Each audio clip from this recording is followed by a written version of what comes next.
Good day everyone! Ito pa rin ang engineer nyo ngayong araw, Engineer Mark Anthony Aruta. And today, we are going to continue our topic under Differential Calculus. Ngayong araw ay didiscuss natin ang part 2 ng graphs and types of functions. So let's start with example number 5 under radical functions. Example number 5.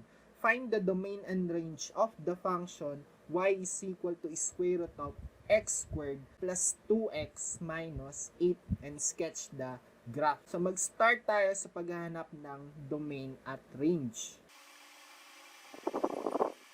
So unahin natin yung domain ng radical function. So alam na natin para mahanap yung domain ng radical function, kailangan nating i-equate yung nasa loob ng radical sign sa 0. After natin i-equate yung nasa loob ng radical sign sa 0, next ay hanapin na natin yung value ng x. Kung mapapansin nyo, ang highest degree sa loob ng radical sign ay second degree. Therefore, magkakaroon tayo ng dalawang values of x. By factoring, meron tayong x plus 4 at x minus 2. So kapag sinolve natin yung roots ng function natin or values ng x natin, meron tayong values na x is equal to negative 4 at x is equal to positive 2. So katulad dun sa naunang example natin sa radical function, ang mahanap pa lang natin dito ay yung parts ng domain natin. So isulat na natin yung x at yung values niya. So, meron tayong x at negative 4. Pangalawa ay x at positive 2. Next ay kailangan nating hanapin yung inequalities na gagamitin natin. Para mahanap natin yung inequalities na gagamitin natin, kailangan nating mag-set ng lesser at greater values dun sa nahanap natin na roots or values ng x natin. So, mag-start muna tayo sa x is equal to negative 4. Subukan muna natin yung mga greater values. So, x greater than negative 4. So, meron tayong x is equal to negative 3. Ngayon, isa-substitute natin yung negative 3 sa original equation. X is equal to negative 3. Y is equal to square root of negative 3 squared plus 2 multiplied by negative 3 minus 8. Y is equal to square root of 9 minus 6 minus 8. Therefore, y is equal to square root of 9 minus 6 minus 8. Therefore, when x is equal to negative 3, y is equal to square root of negative 5, imaginary. Since imaginary yung magiging sagot natin, hindi natin i-adapt yung x greater than negative 4. Dahil ang sagot natin para sa values of x greater than negative 4 ay imaginary number, hindi na natin i-adapt yung inequality na greater than para sa domain. So, itry natin yung inequality na less than kung hindi magiging imaginary yung sagot natin. Para pa rin sa x is equal to negative 4. Let's try x less than negative 4.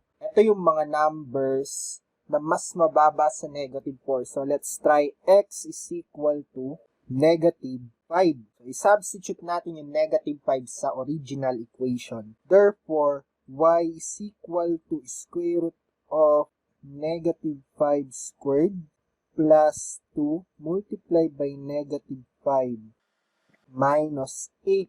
Y is equal to square root of 25 plus y is equal to square root of 25 minus 10 minus 8. So, when x is equal to negative 5, y is equal to square root of 7. Dahil ang sagot natin para sa x values less than -4 ay non-imaginary number, yun nga yung square root of 7, pwede nating i-adapt yung inequality na less than. Therefore, ang isa na sa domain natin ay x less than or equal to -4. Isunod na natin yung second part ng domain natin. Yun yung x at positive 2. So, let's try greater and lesser values. Mag-start tayo sa greater values of x. X equal daw sa positive 2. Let's try x greater than positive 2. X is equal to 3 halimbawa. So, when x is equal to 3, substitute natin siya sa original equation. Equal yan sa square root of 3 squared plus 2 multiplied by 3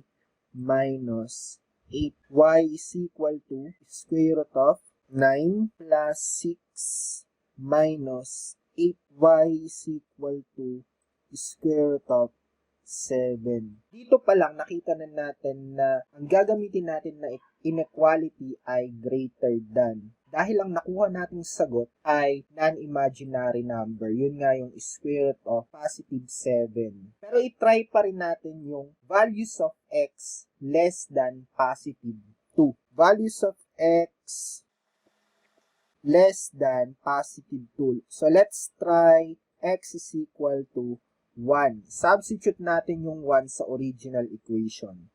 Y is equal to square root of 1 squared plus 2 multiplied by 1 minus 8. Y is equal to square root of 1 plus 2 minus 8. Y is equal to square root of -5 imaginary.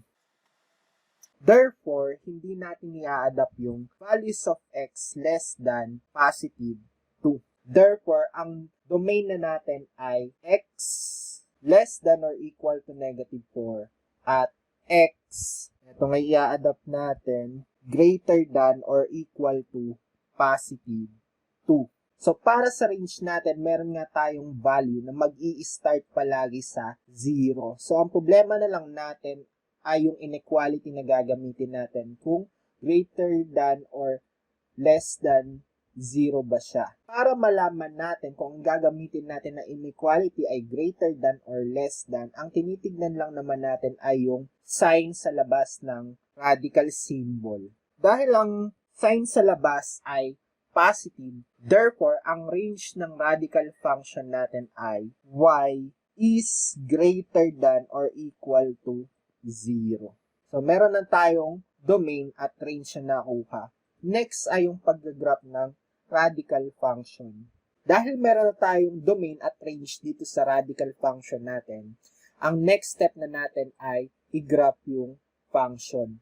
Kaso, bago tayo makapag-graph ng function, dahil meron tayong dalawang set ng values ng domain, kailangan muna natin i-analyze yung mga points na hindi natin dapat gamitin. So, nag-drawing ako ng Cartesian plane para ma-analyze natin mabuti yung mga values ng domain. So, mag-start tayo para sa x values less than or equal to -4. I-drawing muna natin yung graph ng x is equal to -4. Next ay yung pangalawang set ng values ng domain natin. Yun yung x values greater than or equal to positive 2. So, i-graph natin yung x is equal to positive 2. Ang next step ay yung pag-apply ng inequalities para malaman nating mabuti kung saan ba patungo yung graph natin. So, sabi dito sa unang domain natin, x less than or equal to -4. So, papunta tayo sa lesser values. Maglagay lang tayo ng arrowhead papunta dun sa lesser values. Galing dun sa x is equal to -4. So, dito yun. So, ganun din para sa pangalawang set ng values ng domain natin. Meron tayong x greater than or equal to positive 2. So, greater values of positive 2, dito yun papunta sa kanan. So, dito pa lang makikita na natin kung saan papunta yung graph natin. After nating mai-analyze yung domain natin, pwede na tayong mag-set ng points para ma-graph na natin yung radical function.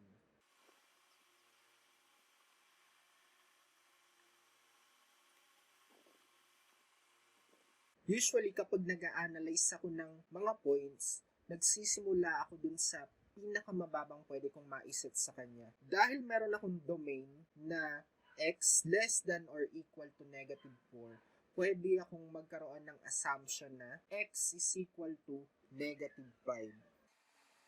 Pwede ko ring gawing assumption yung limit ko para sa domain, sa first domain natin na x is equal to negative 4. So, papataas tayo dito. Next na assumption ng domain ko ay x is equal to positive 2. At ang next naman ay x is equal to positive 3. Once na nakapag-set na tayo ng values natin para sa domain or ng independent variable, so let's solve for its y coordinate. So, dun muna tayo sa first point natin. X is equal to negative 5. Substitute natin yung negative 5 sa original equation. So, y is equal to square root of negative 5 squared plus 2 multiplied by negative 5 minus 8. Y is equal to square root of 25 minus 10 minus 8. Y is equal to square root of 7. When x is equal to negative 5, y is equal to square root of 7. I-try naman natin yung pangalawang independent variable natin. Let's try x is equal to negative 4. Y is equal to square root of negative 4 squared plus 2 multiplied by negative 4 minus 8. Y is equal to square root of 16 minus 8 minus 8. Y is equal to 0. So, when x is equal to negative 4, y is equal to 0. So, i-try natin yung pangalawang independent variable natin. So, let's try x is equal to positive 2. Y is equal to square root of 2 squared plus 2 multiplied by 2 minus 8. Y is equal to square root of 4 plus 4 minus 8. Y is equal to 0. So, when x is equal to 2, y is equal to 0. So, let's try yung last independent variable natin. That is x is equal to 3. When x is equal to 3, y is equal to square root of 3 squared plus 2 multiplied by 3 minus 8. Y is equal to square root of 9 plus 6 minus 8. So, when x is equal to 3, y is equal to square root of 7. So, kapag okay na tayo dun sa set of points natin, pwede na natin siyang i-graph dun sa Cartesian plane natin. So, dun muna tayo sa first point. Meron tayong first point equals sa negative 5 and square root of 7.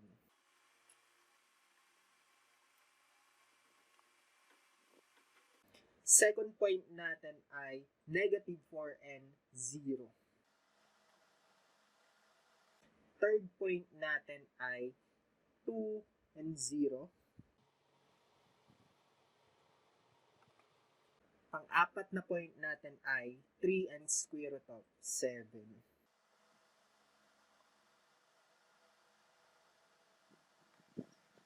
Ang last step natin ay pag-connect na natin lahat ng points na na-plot natin. So, please be reminded na ang limit ng domain natin ay itong dalawang vertical axis natin. Yun yung x is equal to negative 4 at x is equal to positive 2. So, ibig sabihin, wala tayong points between x is equal to negative 4 and x is equal to positive 2. So, pwede na natin itong ikisan sa pag-graph. pag-connect natin yung mga points na na-plot natin. So, para dito sa domain natin, x values less than or equal to negative 4. So, papunta nga siya dito. Para naman sa pangalawang set of points natin ng domain, x is greater than or equal to positive 2. So, papunta siya dito.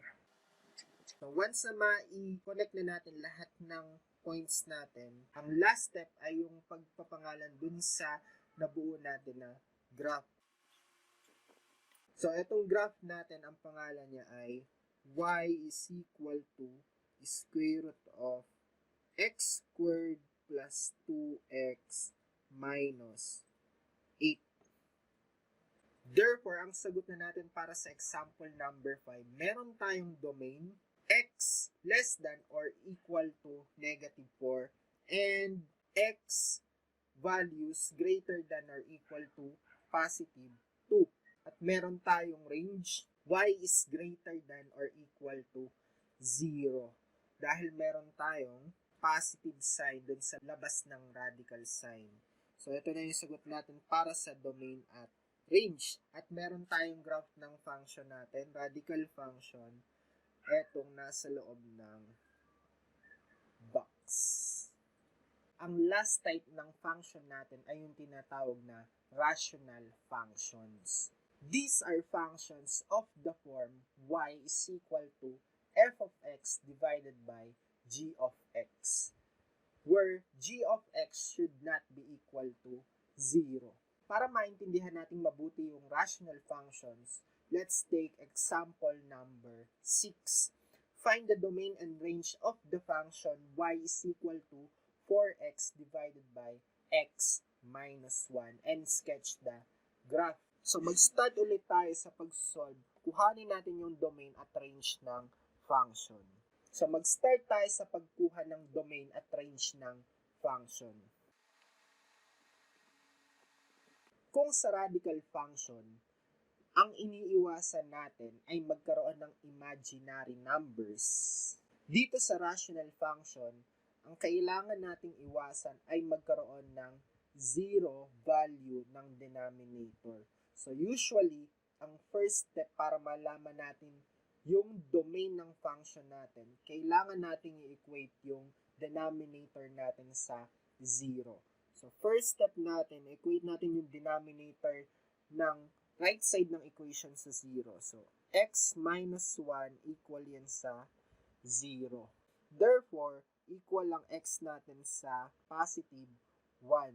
After nyan, ang x is equal to 1, siya yung magsisilbing asymptote ng graph ng function natin. Ano nga ba yung asymptote? Asymptote is a straight line associated with a curve such that as a point moves along an infinite branch of the curve, the distance from the point to the line approaches 0. And the slope of the curve at the point approaches the slope of the line.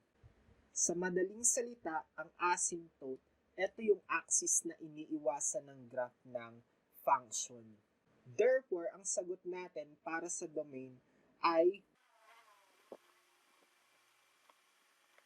set of all real numbers except x is equal to 1. Dahil nga yung graph natin ay hindi tatama sa axis na x is equal to 1. So, para naman mahanap natin yung range ng function natin para sa rational function, kailangan lang natin i-rearrange yung original equation. I-arrange naman natin siya sa form na x is in the function of y. Sulat natin yung original equation natin. Y is equal to 4x divided by x minus 1. So, cross-multiply natin itong x minus 1 sa kabilang side ng equation. So, meron na tayong y multiplied by x minus 1 equal yan sa 4x. So, distribute natin itong y. Meron tayong xy minus y is equal to 4x. So, ilagay natin lahat ng terms na merong x sa left side ng equation. So, meron tayong xy minus 4x is equal to y. Next ay i-factor out natin yung x sa left side ng equation. So, meron tayong x multiplied by y minus 4. Equal na yun sa y. So, solving for x, meron na tayong x equal yan sa cross-multiply natin yung y minus 4. Meron na tayong x equal sa y divided by y minus 4. Kung mapapansin nyo, meron naman tayong rational function na variable x in terms of y. Katulad ng pagkuha natin ng domain ng rational function natin, ganun din yung kailangan natin gawin para sa range. Kailangan lang ulit natin i-equate yung denominator sa 0. Yun nga yung kailangan natin kasing iwasan sa rational function para maging real number yung x and y values natin. Una, kailangan hindi siya imaginary. Pangalawa, hindi siya undefined. So, let's take y minus 4 is equal to 0. So, yung magpapa-0 sa kanya, yun yung iiwasan natin na value para sa y. So, therefore, y is equal to positive 4. So, meron na tayong asymptote ng graph natin. So, meron tayong first asymptote, x is equal to positive 1 at y equals sa positive 4. So, ang sagutan natin sa range ay all real numbers except y is equal to positive 4. Yang mga values nga na yan ay axis na iiwasan ng graph natin. After natin magkaroon ng domain at range, next step ay mag-set na tayo ng points.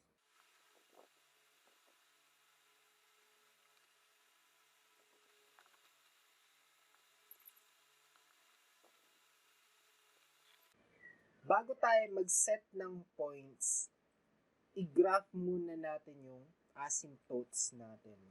Meron akong asymptote na x is equal to positive 1. So, kapag nag-drawing ako ng graph ng x is equal to positive 1, ito yun. At meron akong pangalawang asymptote natin ay y is equal to positive 4. So, dyan sa dalawang axis na yan, hindi tatama yung graph natin. So, mas ma-analyze natin mabuti yung mga points na ibibigay natin. Once na ma-analyze natin yung asymptotes ng rational function natin, pwede na tayong mag-set ng points para tuluyan na nating ma-graph yung function. So, for example, ang napili kong independent variables ay negative 2, negative 1, 0. So, ang asymptote nga natin ay x is equal to 1. So, hindi ko na yan ilalagay dito sa independent variable ko or sa domain ko.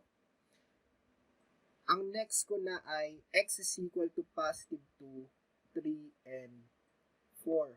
So, mag-start tayo sa x is equal to negative 2. So, when x is equal to negative 2, y is equal to 4, negative 2 multiplied by negative 2 over negative 2 minus 1. Y is equal to negative 8 over negative 3. Y is equal to 8 over 3. Next ay yung second point natin. X is equal to negative 1. Y is equal to 4 times negative 1 over negative 1 minus 1. Y is equal to negative 4 over negative 2. Y is equal to positive 2. Next natin ay when x is equal to 0. So when x is equal to 0, y is equal to 4 times 0 over 0 minus 1. Y is equal to 0. Ang apat na point natin ay x is equal to positive 2. So, dito na lang natin ilagay. X is equal to positive 2. Y is equal to 4 times 2 over 2 minus 1. Y is equal to 8 divided by 1 or y is equal to 8. Panglimang point natin ay x is equal to 3. So when x is equal to 3, y is equal to 4 times 3 over 3 minus 1. Y is equal to 12 divided by 2. Y is equal to 6. Last point natin ay x is equal to 4. So when x is equal to 4, y is equal to 4 times 4 over 4 minus 1. Y is equal to 16 divided by 3. So equal yun sa 16 over 3. Dahil meron na tayong mga points at nakita na rin natin yung asymptotes para sa rational function natin, pwede na nating ma-graph yung function. Plot muna natin yung mga points na na-set natin. So, meron tayong first point, negative 2 and 8/3. So, negative 2 and 2.67. Second point natin ay negative 1 and positive 2. Third point natin ay 0, 0. Fourth point natin ay 2 and positive 8. Fifth point natin ay 3 and positive 6. At ang last point natin ay 4 and 16/3. Once na maiplat na natin yung mga points, pwede na nating i-sketch yung graph natin. Tandaan nyo na kapag pinag-connect natin yung mga points natin, mag-a-approach sila sa asymptotes, pero hindi nila itatouch yung axis ng asymptotes. So, dito muna tayo magsimula sa third quadrant ng asymptotes natin. So, ang last step natin ay ipag-connect yung mga points. Tandaan nyo na ang graph ay papunta sa asymptote pero hindi siya tatama dun sa line natin na yun. Mag-a-approach siya dun sa horizontal and vertical asymptote pero hindi siya magta-touch sa line. Kung mapapansin niyo yung graph ng function natin ay mag-a-approach papunta dun sa horizontal and vertical asymptote pero hindi siya magta-touch mismo dun sa line of axis ng asymptote. So, ang last step natin ay pangalanan na natin yung graph ng function natin. So, etong function natin na to, yan yung y is equal to 4x divided by x minus 1. Therefore, meron tayong domain equal yan sa all real numbers except yung asymptote natin, vertical asymptote natin to, x is equal to 1. At meron tayong range, all real numbers except y is equal to positive 4. Siya yung horizontal asymptote natin. At meron akong graph ng function na etong nasa loob ng box. And that's all for today's lesson. See you on my next video. Bye!